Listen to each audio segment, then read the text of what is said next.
To me, Candace Owens looks like she has a very fresh-smelling vagina.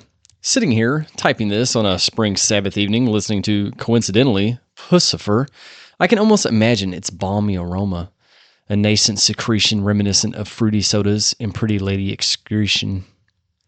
What the fuck, you may ask, am I on about?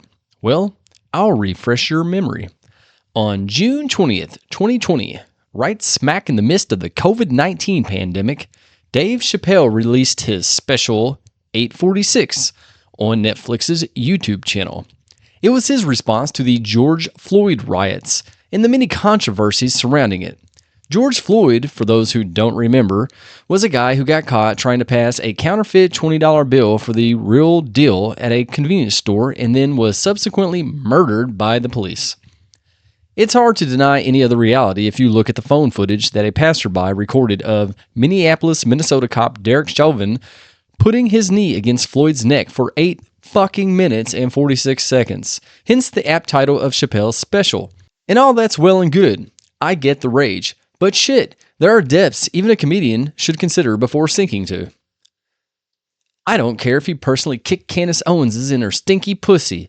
I don't know if it stinks, but I imagine it does. If I ever find out, I'll let you know for sure. I'll tell like Azealia Banks. I'll tell. He even goes on to denigrate Fox News' Laura Ingraham, but when addressing the white woman, he doesn't mention the possibility of her having a stinky vagina. He does reference vagina regarding Laura, but only to call her a cunt, just because she told LeBron James to shut up and dribble. So the opinionated black lady is deemed to have a noisome vagina, whereas the opinionated white woman is just labeled as a derogatory term for a vagina. Coincidence or deeper, moister, tighter, smellier reason? I know not. Candace Owens, that rotten bitch, she's the worst. This quote because Candace had the audacity to list off Floyd's criminal record. Not to justify Dave Chauvin's murdering him, but to ask the question of why to make this man a martyr. When so many black people are harmed during police interactions, why zero in on a lifelong criminal who died high on drugs while trying to pass fake currency? Why not a little black girl gunned down during a drug bust where it turns out no drugs were present?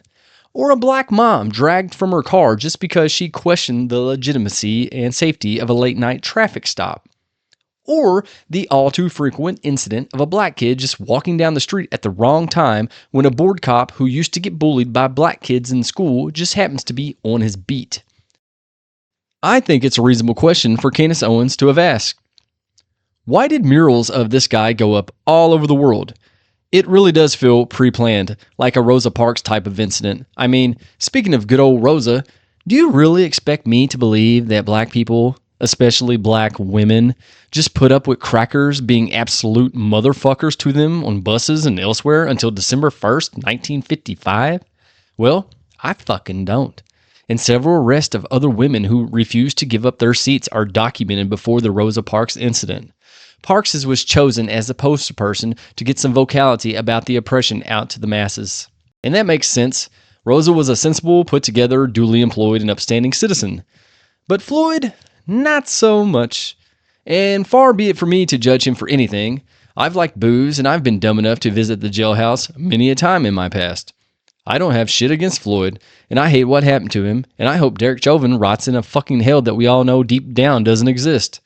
But why, even given the horrific moments caught on film, uplift this individual to such civil rights hero status? Well, hate to be the conspiracy theorist here, but could it be that highlighting a man of Floyd's character and making him the face of a movement was done to divide a nation and make protesters and non-protesters lash out at one another?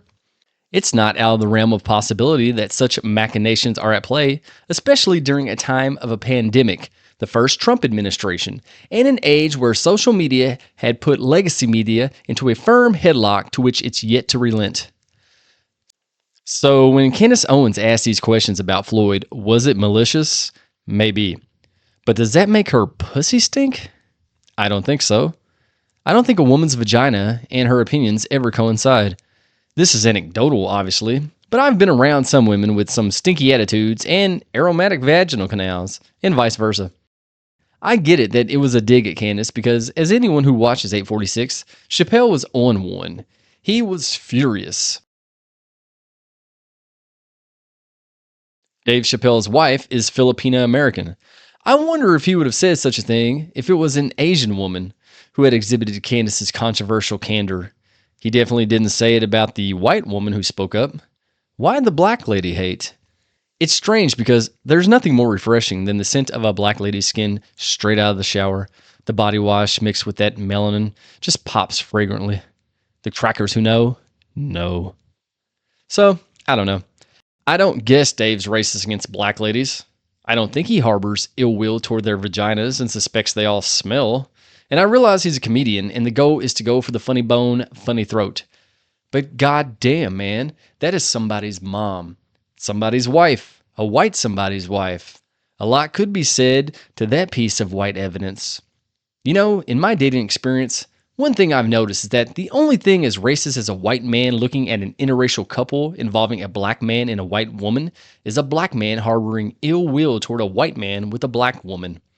Not saying this has anything to do with Chappelle's vaginal castigations, but let's do a quick summary of Mrs. Owens, shall we? Beautiful black woman, strike one. Intelligent black woman, strike two.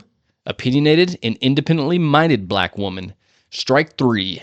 You're out. But if she ever got another at-bat, the strikes against her would continue. She doesn't speak black scent. She is married to a white man. She speaks out against Israel.